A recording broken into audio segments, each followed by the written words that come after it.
Τηλεφωνική συνομιλία 2 ωρών είχαν ο πρόεδρος των Ηνωμένων Πολιτειών με τον Κινέζο ομόλογό του. Να μην παίζει με τη φωτιά, προειδοποίησε ο Σι Τζινπίνγκ τον Τζο Μπάιντεν στο ζήτημα της Ταϊβάν. Με τον Αμερικανό πρόεδρο να του απαντά να μην τολμήσει να εισβάλλει στην Ταϊβάν.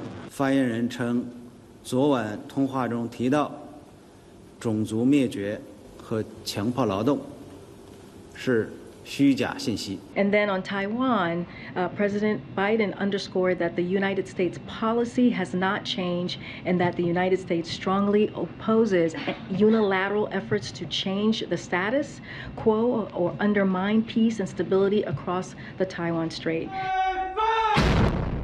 Το δίωρο τηλεφώνημα των δύο ηγετών πραγματοποιήθηκε την ώρα που εντείνονται οι ανησυχίες για κρίση στις σχέσεις Πεκίνου-Ουάσιγκτον με αφορμή πιθανή επίσκεψη στην Ταϊβάν της Νάνση Πελόζη.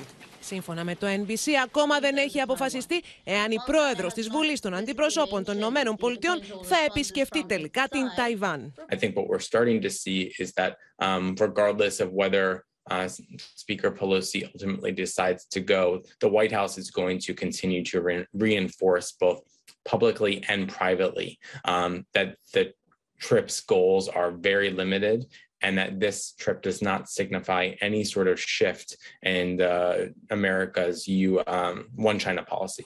Αμερικανοί αξιωματούχοι και αναλυτές πάντως εκφράζουν ανησυχία ότι το Πεκίνο εξετάζει το σενάριο στρατιωτικής εισβολής στην Ταϊβάν προκειμένου να επιβάλλει τον έλεγχό του.